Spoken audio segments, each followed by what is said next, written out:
Dans cet espace donc pour valoriser, identifier vos compétences managériales en vue d'un entretien d'évaluation ou de recrutement.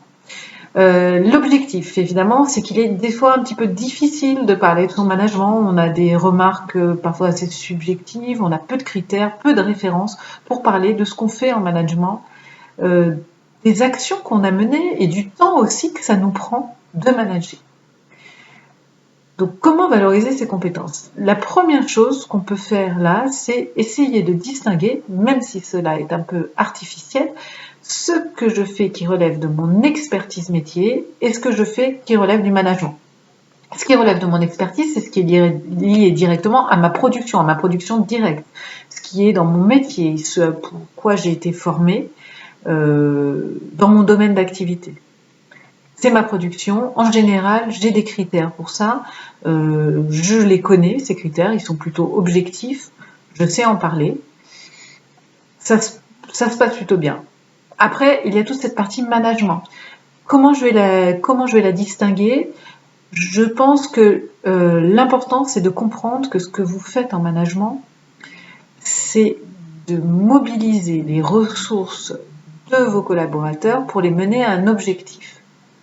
Donc, c'est toutes ces actions que vous allez faire qui ne sont pas directement liées à la production de quelque chose, mais qui mobilisent, qui mettent en marche les ressources de vos collaborateurs de façon efficace vers donc un objectif.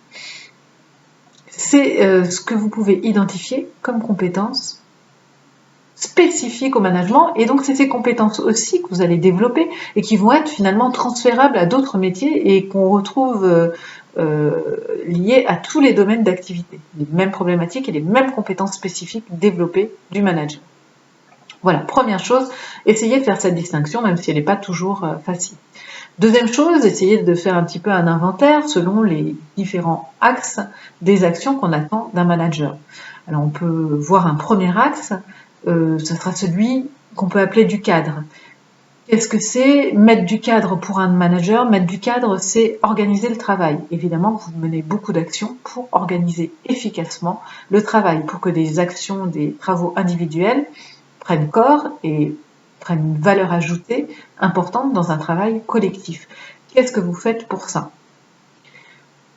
Vous répartissez les tâches, vous organisez les modes de fonctionnement d'information entre personnes, vous contrôlez, bien sûr, vous pilotez, il y a les reportings, il y a aussi tout l'établissement de certaines règles que vous jugez appropriées à cette organisation efficace. Ça va être aussi les tâches que vous avez à faire en recadrage. Évidemment, elles peuvent paraître prendre peu de temps, être informelles, c'est du management bien entendu, et on n'en a pas forcément besoin, mais on peut en avoir besoin. Tout ça, cette organisation du travail, le fait de mettre une direction aussi, c'est le cadre. C'est ce que vous faites en cadre. Voilà, donc pensez un petit peu à toutes ces actions que vous faites qui peuvent relever de l'ordre du cadre. Deuxième partie, tout ce qui peut relever de ce qu'on va appeler la croissance. Tout ce que vous faites pour développer les compétences, et au-delà des compétences aussi la motivation, l'autonomie de vos collaborateurs. Qu'est-ce que vous faites pour cela? Alors il y a bien sûr tout ce que vous allez faire pour permettre aux collaborateurs d'être formés, mais aussi l'accompagnement que vous allez lui donner au quotidien, la délégation de certaines tâches qui vont le faire monter en autonomie, le feedback constructif que vous lui donnerez, tout le travail un peu sur la motivation, peut-être de mettre en équation sa motivation et les projets que vous lui donnerez, ou des entretiens aussi de remotivation, de la cohésion d'équipe, des croissants que vous apportez le vendredi. Tout ça, c'est des actes de management qui relèvent de la croissance.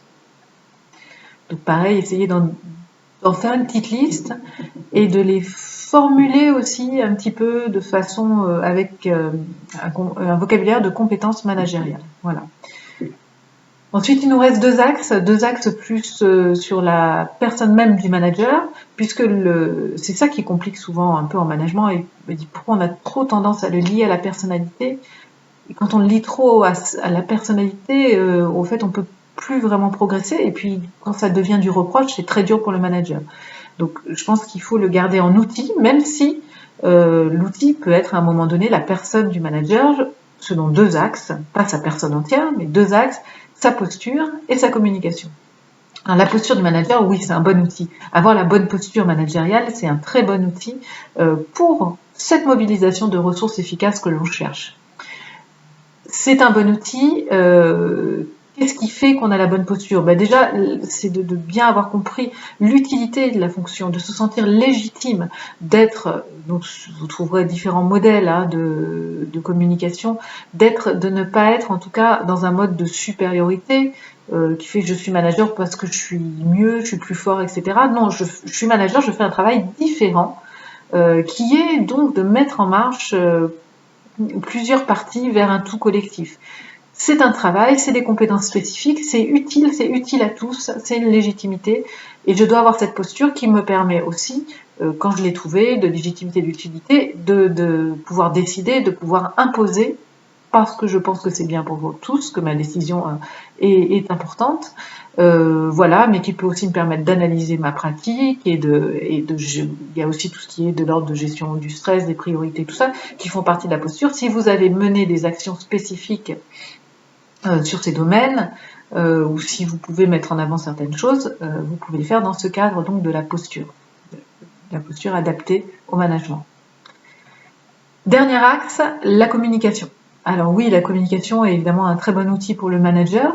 Il a sa communication peut-être très personnelle et il l'adapte en management face à ses collaborateurs pour avoir une communication qui permet un climat serein, une communication efficace qui mobilise les énergies, qui ne déclenche pas les conflits et mieux aussi qui lui permet de gérer certains conflits.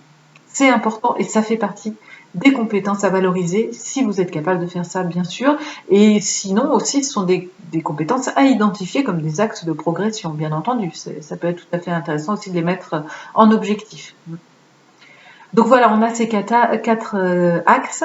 On a un inventaire un peu de nos compétences managériales. Il est important donc d'essayer de les formuler en termes de compétences, avec un vocabulaire un petit peu adapté à la fonction et professionnel, parce que ça va les valoriser, parce que ça permettra aussi de les transférer sur d'autres postes. Si vous les listez et valorisez d'une façon avec un vocabulaire objectif, vous pourrez aussi, lors de mobilité ou de changement de fonction ou d'un recrutement, en parler comme des choses que vous pouvez réadapter sur d'autres fonctions. Voilà. Et bien sûr, ces quatre axes, ils sont la capacité aussi du manager, c'est de savoir quand est-ce qu'il doit mettre plus de cadres, d'analyser les situations, bien sûr, pour savoir quand est-ce qu'il doit mettre plus de cadres, plus de croissance. Hein, c'est important. Voilà, c'est une première approche pour développer cette analyse de pratique du management pour pouvoir progresser, mais surtout la valoriser et en discuter de façon plus objective en évaluation et en recrutement. Merci, j'attends toutes vos questions et les discussions. Merci.